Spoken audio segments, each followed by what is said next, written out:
ராமானுஜதயா பாத்திரம் ஞான வைராகிய பூஷணம் ஸ்ரீமத் வெங்கடநாதார்யம் வந்தே வேதாந்த தேசிகம்.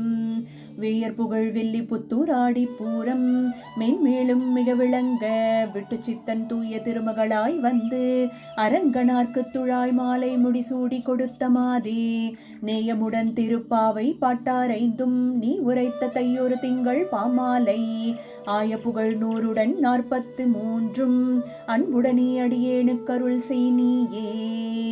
அஸ்மத் குருப்யோ நமக. அனைவருக்கும் அடியேனுடைய நமஸ்காரங்கள். திருப்பாவையினுடைய 4வது நாள் இன்றைய நாள் பாசுரம்.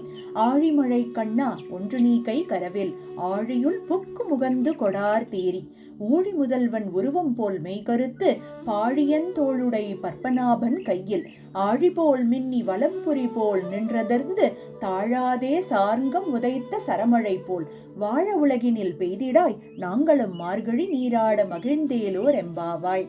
அத்தி ஆச்சரியமாக இது வரைக்கும் 3 பாசுரங்கள்ல நாராயணன், பரமன், உத்தமன் அப்படின்லாம் அனுபவிச்சா பெருமாள். அதாவது நாராயணனே பரமன், பரமன் தான் ஓங்கி உலகளந்தவனும் உத்தமனும் ஆகிறான் அப்படிங்கிறத நாம புரிஞ்சுக்கணும். முன் பாசுரத்துல ஓங்கி உலகளந்தவனுடைய திருவடியை நாம் நாட வேண்டும் அப்படின்னு சொல்றா. ஏன்? அதுதான் உத்தம திருவடி இல்லையா? நம்மை ரட்சிக்கிறதுக்காகவே வந்த திருவடி இல்லையா? அப்போ அந்த திருவடியை நாம உபாயமாகவும் உபேயமாகவும் வைத்துக்கொண்டு அந்த திருவடியை நாட வேண்டும் அப்படின்னு சொன்னான். ஊராருக்கு விரதம்ங்கிறது தெரிஞ்சு போச்சு. அப்போ கோதாநாச்சியார் குழுவுக்கு என்ன? கண்ணனை அடைவதுதான் அந்த விரதத்தின் நோக்கமாவே இருக்கு. அப்போ மழை பெய்ய வேண்டும்ங்கிறத முன் பாசுரத்துல சொன்னாலும் இந்த பாசுரத்துல எப்படி மழை பெய்ய வேண்டும் அப்படின்னு சொல்றா. ஏன்னா அது பாட்டுக்கு ஜோன்னு மழை பெஞ்சு ஊரார்ல இருக்கிறவா எல்லாரும் கஷ்டப்பட்டுட்டான்னு அதுவும் கூடாது இல்லையா? அப்ப பெய்ய வேண்டிய மழை வாழ உலகினில் பெய்ய வேண்டும். அதாவது எல்லாரும் சந்தோஷமாக சௌக்கியமாக இருக்கும்படி அந்த மழையானது இருக்க வேண்டும் அப்படின்னு சொல்றா. அந்த மழை எப்படி பெய்ய வேண்டும்ங்கிறது தான் வர்ணனை இந்த பாசுரத்தில். ஆழிமழை கண்ணா, அதாவது பர்ஜன்ய தேவன்ட்ட கூப்பிடுறான். கூப்பிட்டு, ஏன்னா மழை கடவுள் அவர் தானே. மழை, அதாவது மழை கடவுளுக்கும் அந்தர்யாமியாக இருந்து ஏக்குபவன் யாரு? ஸ்ரீமன் நாராயணனே. அப்ப அந்த பர்ஜன்ய தேவனை கூப்பிட்டு, ஒன்று நீ கை கரவேல், எதையும் நீ மறைக்காமல். எங்க போய் மறைக்க கூடாது அப்படின்னா ஆழியுள் புக்கு முகந்து கொடார் தேரி, அந்த நடுக்கடலுக்கு சென்று எவ்வளவுக்கு எவ்வளவு தண்ணீரை மொண்டு எடுத்துக்கொண்டு வர முடியுமோ எதையும் மறைக்காம எல்லாத்தையும் எடுத்துக்கொண்டு வந்து ஊழி முதல்வன் உருவம் போல் மெய்கருத்து. எப்படி இருப்பார்? பிரளய காலத்துல நாராயணன் அப்படின்னா கருத்து இருப்பாராம். அந்த கருத்த மேகங்களாக நீ மாற வேண்டும். அந்த தண்ணீரை மொண்டு எடுத்துக்கொண்டு வந்து அந்த கருத்த மேகங்களாக மாற வேண்டும். அந்த மேகத்துக்குள்ளும் ஸ்ரீமன் நாராயணனே அப்படிங்கிறதுக்கு தான் ஊழி முதல்வன் உருவம் போல் அழகாக ஊமைப்படுத்துறா இந்த இடத்துல. அது மட்டும் இல்லையா, அந்த மேகங்களாக மாறி மழை ஜோன்னு பெய்ய வேண்டும் இல்லையா? அந்த மழையானது அழிக்கக்கூடிய மழையாக இருக்கக்கூடாது. அப்போ பாழியன் தோளுடை பற்பநாபன் கையில், அந்த பற்பநாபன் கையில் இருக்கக்கூடிய ஆழி போல் மின்னி வலம்புரி போல் நின்றதிருந்து, அதாவது இடியும் மின்னலும் சேர்ந்து அதுவே ஒரு கேட்கறதுக்கே ரம்யமா இருக்கும் இல்லையா? அந்த மழை சத்தமும் இடியும் மின்னலும் சேர்ந்து வரும்பொழுது அது ஒரு தனி ரசனை இல்லையா? அது அந்த ரசனையோடு அனுபவிக்கிறான். அப்பேற்பட்ட மழையாக தாழாதே சார்ங்கம் உதைத்த சரமழை போல், எப்படி சரங்களானது எதிரியை கொண்டு தாக்குறது தான் அதனோட வேலையா இருக்குமோ அதே மாதிரி அந்த மழையானது மேகத்திலிருந்து கிளம்பி அந்த பூமியை அடைவதற்கு வரைக்கும் எந்தவித இடையூறும் இல்லாமல் பூமியை கொண்டு அடைந்து பூமியை குளிர்ச்சிப்படுத்தி அனைவரும் சந்தோஷமாக இருக்க வேண்டும். வாழ உலகினில் பெய்திடாய், வாழக்கூடிய மழையாக இருக்க வேண்டும். அனைவரும் இந்த மழையால் அனைவரும் இன்பம் பெற வேண்டும் அப்படின்னு சொல்றா. அது மட்டும் இல்லையா, இது ஊரா இருக்கு. நாங்களும் மார்கழி நீராட மகிழ்ந்தேலோர் எம்பாவாய்னா, நீ உன் வேலையை பண்ணினாதான் நாங்க எங்க வேலையை பண்ண முடியும். எங்க வேலை என்னது? பெருமாளுக்காக நோன்பு இருந்துட்டு இருக்கா. மழை ஒரு பக்கம் பேஞ்சுண்டு மழை ஒரு பக்கம் நன்னா இருந்தாதானே இவாளோட வேலையை பார்க்க முடியும். அப்போ எங்களுடைய அந்த மார்கழி நீராட்டமும் சௌக்கியமா இருக்கணும் அப்படின்னா நீயும் நன்றாக மழை பெய்தால் தான் முடியும் அப்படின்னு சொல்லி அதி ஆச்சரியமாக மழையானது எப்படி பெய்ய வேண்டும் அப்படின்னு சொல்றா. இந்த பாசுரத்தினுடைய இன்னொரு சிறப்பம்சம் என்ன அப்படின்னா, பெருமாளினுடைய ஆயுதங்களோடு ஒப்பிட்டு கூறியிருக்கா எல்லாத்தையுமே. கார்மேகமானது பெருமாளின் நிறம், மின்னலானது சக்கரத்தோடும், இடியானது சங்கோடும், மழையானது சார்ங்கத்தோடும் அம்புகளோடும் ஒப்பிட்டு அனுபவிக்கப்பட்டிருக்கு இல்லையா? இது ஒரு சிறப்பம்சம். அதாவது இதுல இன்னொரு விஷயம் என்ன, எதையுமே மறைத்து ஒழித்து பெரிய பெரிய விஷயங்கள்ல சட்டுன்னு சொல்லிடக்கூடாது இல்லையா? அப்பதானே அதை அனுபவிக்க முடியும் அப்படிங்கறது நாச்சியாருக்கு நன்னா தெரியும். அதாவது அந்தர்யாமி தத்துவத்தை விளக்க வந்த பாசுரம் இது. மேகத்தில் நீர் மறைந்திருக்கிறத போல சர்வம் விஷ்ணுமயம் அப்படிங்கிறத சேத்தன அச்சேதன விஷயங்களிலும் பெருமாள் அந்தரியாமியாக இருந்து காரந்தெங்கும் பரந்துளான் அப்படிங்கிற ஒரு விஷயத்தை அனுபவிச்சிருக்கா கோதை நாச்சியார் இந்த பாசுரத்துல. அப்போ அந்தர்யாமி தத்துவம்னு பார்த்தாச்சு, பெருமாள் ஒவ்வொன்றுத்துக்குள்ளேயும் வியாபித்து இருக்கிறான் அப்படிங்கிறதையும் பார்த்துட்டோம். அப்போ சிருஷ்டியின் போது பெருமாள் எப்படி இருப்பார் அப்படிங்கறத நம்ம இன்னைக்கு அனுபவிக்க போறோம். சிருஷ்டி சமயத்துல பெருமாள் ஒரு விராட் வடிவம் எடுக்கிறானாம். அதைதான் நாராயண பட்டத்தில் 5வது தசகத்தில் அனுபவிக்கிறார். எப்படின்னா விராட் புருஷோத்பத்தி பிரகார வர்ணனம் அப்படிங்கறத கொண்டு விராட் புருஷனாக பெருமாள் மொத்தம் 14 உலகங்களையும் தனது சரீரமாக கொண்டு அனைத்திற்கும் அந்தர்யாமியாக இருந்து இயக்கி கொண்டு இருப்பவன் பெருமாள் அப்படின்னு சொல்லி, அதுதான் விராட் புருஷ வடிவம். அந்த விராட் புருஷ வடிவம் எப்படி இருக்கும், எப்படி இந்த சிருஷ்டியானது உருவாகிறது அப்படிங்கிறதையும், அந்த விராட் புருஷ வடிவத்துல யார் யாரெல்லாம் இருக்கா, எப்படி எப்படிலாம் இருக்கா, எப்படி உருவாகிறது அப்படிங்கறத இந்த ஒரு 10 ஸ்லோகங்கள்ல அதி ஆச்சரியமாக சாதிச்சிருக்காரு. இதுல முதல் ஸ்லோகத்துல இந்த தசகமே ஆரம்பிக்கிறது எப்படி அப்படின்னா, வியக்தா வியக்தமிதம் நகிஞ்சித பவத் பிராகிருத பிரக்ஷயே அப்படின்னு ஆரம்பிக்கிறது. அதாவது பிராகிருத பிரளயம் அப்படின்னு சொல்றது. அதாவது பிராகிருத பிரளயம் அப்படிங்கிறது மகா பிரளயம் பொழுது எல்லாமே பெருமாளினுடைய குக்ஷிக்குள்ள இருக்கு. அதாவது பெருமாளினுடைய சரீரமான மூல பிரகிருதி எப்படி இருக்குன்னா, ஏன்னா பெருமாளினுடைய சரீரத்திலிருந்து தான் அனைத்து சிருஷ்டிகளும் ஆரம்பிக்கப்படுகிறது இல்லையா? அப்போ அந்த மூல பிரகிருதியானது சமநிலையில இருக்கான். சமநிலை என்றால் சத்வ ரஜோ தமோ குணங்கள் எல்லாம் சமநிலையில இருக்கும் பொழுது ஒண்ணுக்கொண்ணு மாறுபாடே இல்லாமல் இருக்கு. அப்படி மாறுபாடு இல்லாமல் இருக்கும் பொழுது அனைத்து சிருஷ்டிகளும் அச்சேதன வஸ்துகளாக உன்னோடு லயித்து இருக்கக்கூடிய தருணம் இல்லையா குருவாயூரப்பா அப்படின்னு அந்த இடத்துல எடுக்கிறார். லயித்து இருக்கக்கூடிய தருணம். அதனால மரணம் கிடையாது, மோட்ச பிராப்தியும் கிடையாது, கரண கலேபரங்கள் கிடையாது, இரவு கிடையாது, பகல் கிடையாது. நீ ஒருவன் மட்டும் தான் ஞானானந்த வடிவமாக இருக்கின்றாய் அப்படிங்கிறார். அதுதான் கிளப்பரானந்த பிரகாஷாத்மனா அப்படின்னு எடுக்கிறார். பெருமாள் அப்படியே பிரகாசமா, அப்படியே ஜோதிர்மயமா ஞானமே வடிவெடுத்து பரானந்த பிரகாஷாத்மனா பெருமாள் இருக்கார். எப்போ? இது பிரளய காலத்தில் சிருஷ்டிகளை எல்லாம் உருவாக்குவதற்கு முன்னாடி. அப்ப பிரளய காலத்தில் மொத்த பிரபஞ்சமும் நுண்ணிய வடிவெடுத்துட்டு இருக்கு.